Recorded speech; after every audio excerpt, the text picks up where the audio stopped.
अस्सलाम वालेकुम दोस्तों, कैसे हैं आप? ठीक हैं। उम्मीद करते हैं कि आप बिल्कुल ठीक खैरियत से होंगे।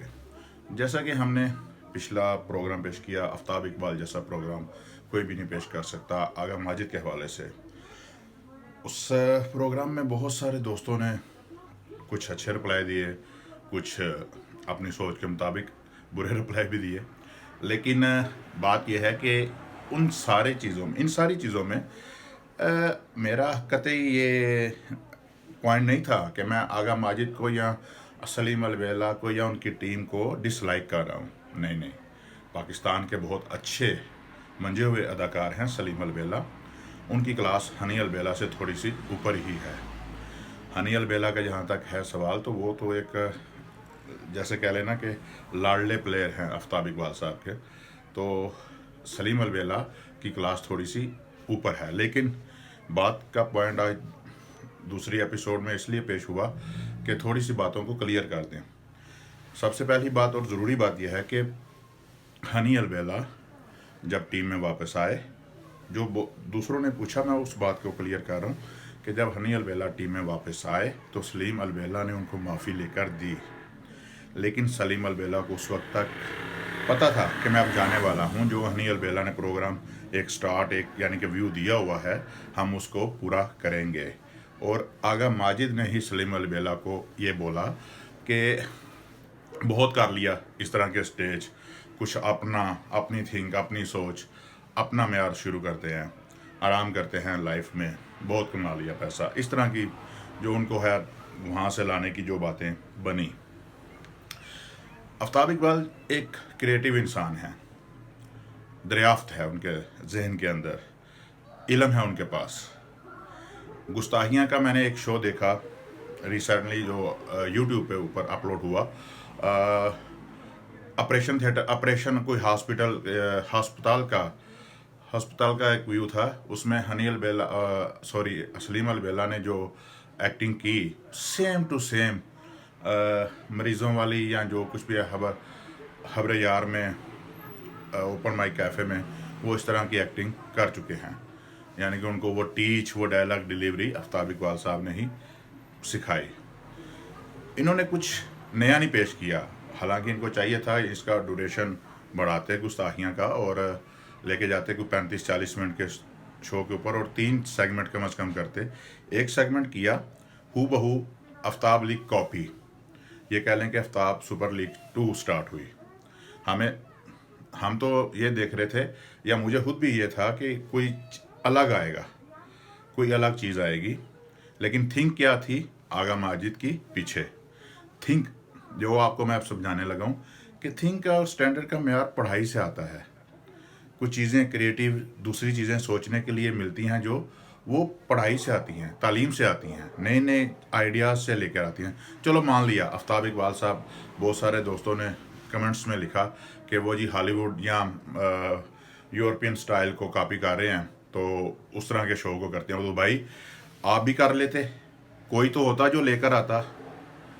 पिछले 10-20 साल से कोई स्टेज पर इस तरह का तफरी प्रोग्राम नहीं था। 50-50 चला था पहले, उसके बाद इस तरह के हाके या 30 मिनट का एक ड्रामा चुरंगी के नाम से पीटीवी पेश करता था, जिसमें मुख्तलिफ कॉमेडियन का एक सीरियल बना देते थे। इस तरह का स्टेज शो जिसमें आप मुल्क की सियासत को भी टच करें, मुल्की हालात में जो कुछ भी है आप उसको क्रिटिसाइज करें, उसके ऊपर अपने व्यूज़ दें, आवाम को आगाही दें। एक हाके की मंजर टैबलो बनाकर प्ले करके हर तरह का ट्रांसजेंडर्स को उन्होंने पेश किया। हालांकि मैंने कभी भी इनके प्रोग्राम्स ट्रांसजेंडर्स के कभी भी नहीं देखे, इतना ज़्यादा नहीं देखे। तो उस वक्त होता है कि ऑफिस का कोई काम है तो चलो वो कर लेते हैं। और दूसरी बात ये रही कि एक तालीम का म्यार नज़र आता है आफ्ताब इकबाल साहब के। इनको चाहिए था कि कुछ करते जहाँ एयरपोर्ट की एमिग्रेशन का माहौल बना लेते, अलग करते, एमिग्रेशन का माहौल बना लेते और उसमें बोर्डिंग का दिखाते, पैसेंजर्स को ट्रैवल एजेंट्स क्या करते हैं, टिकट्स के हसूल के मुतालिक बता देते हैं, या कस्टम का कोई ऑपरेशन दिखा देते, कोई गोदाम का व्यू दिखा देते, उधर मालिक का जिनके कंटेनर आए होते हैं, यानी कि 100 करैक्टर निकल आते हैं उसमें। कुछ अलग से करते, अभी भी यही सोच है कि कुछ अलग से करेंगे।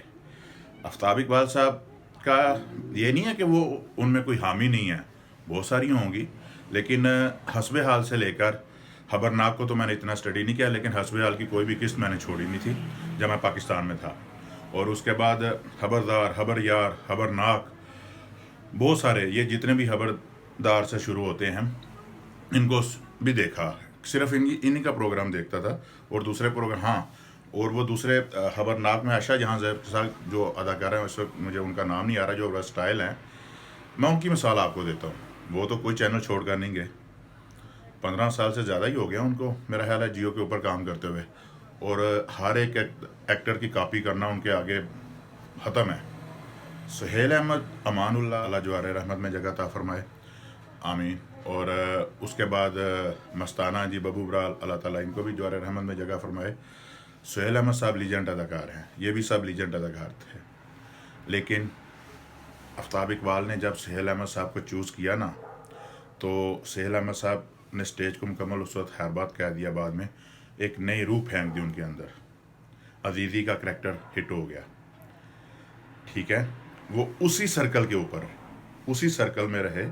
कुछ चीज़ें जब खबरदार में आए, जावेद चौधरी साहब के पास एक्सप्रेस न्यूज़ में, अब दोबारा भी वहीं जा रहे हैं आफ्ताब इकबाल साहब, तो जब खबरदार में आए तो उस वक्त उन्होंने अपना माहौल को बहुत ज़्यादा ओपन कर दिया। मुख्तलिफ शॉर्ट स्टेज ड्रामा हमें देखने को मिला, गरम हमाम मिला, उसके बाद कैफेटेरिया मिला, उसके बाद थाना कल्चर मिला, उसके बाद हमें मौसीकार घराना मिला, यानी कि बहुत ज़्यादा। और मैं वेट करता था कि जिस दिन मौसीकार घराने में हो नासिर चिनोटी साहब, चौधरी, और उनका चौधरी का कैरेक्टर कौन भूल सकता है। इन सब को पॉलिश किया, और पॉलिश के दौरान इन्होंने बहुत कुछ सीखा भी आफ्ताब इकबाल साहब से। माया नाज होना एक अलग बात होती है, रिस्पेक्ट करना एक अलग बात होती है भाईजान।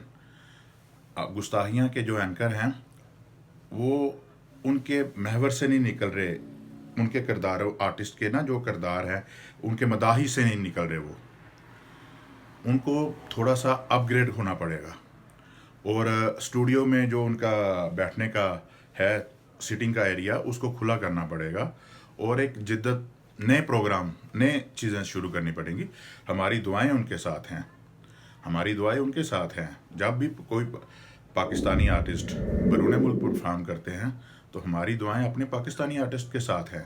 और इन जैसा कॉमेडियन, चाहे सलीम अलबेला हो, आगा माजिद हो, हनी अलबेला हो, नासिर चिन्योटी हो, नसीम विक्की हो, जो दौरे हाज़र के इन सब के एक आगे फुल स्टॉप लगता है ना, तो वो नसीम विक्की है, फिर अकरम उदास हैं, नासिर चिन्योटी हैं, फिर ये सलीम अलबेला, हनी अलबेला, ये सारे एक क्लास में आते हैं।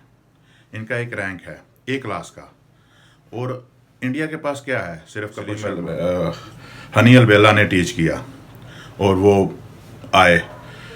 जब बैरून मुल्क परफॉर्म करते हैं तो हमारी दुआएं सारी इनके साथ होती हैं। मैं अपने टॉपिक पे आता हूँ कि घर घर बशीरा, जन्म जन्म की मैली चादर, दो डिफरेंस थे। शर्तिया मिठे, जन्म जन्म की मैली चादर, दो डिफरेंट स्टेज थे। शर्तिया मिठे एक क्लास टीम के भरपूर था, अमानुल्लाह, सुहेल अहमद, खालिद अब्बास डार, बबू बराल, आबिद हाँ, अशरफ राही, यानी कि ये फुल अदाकार करैक्टर इनके, ज़ारा अकबर साहिबा, जो भी इन्होंने काम किया, एक क्लास से बड़ी पड़ी हुई टीम थी। और एक थिंक थी, ब्लाइंड करैक्टर थे उनके जो उन्होंने प्ले किए।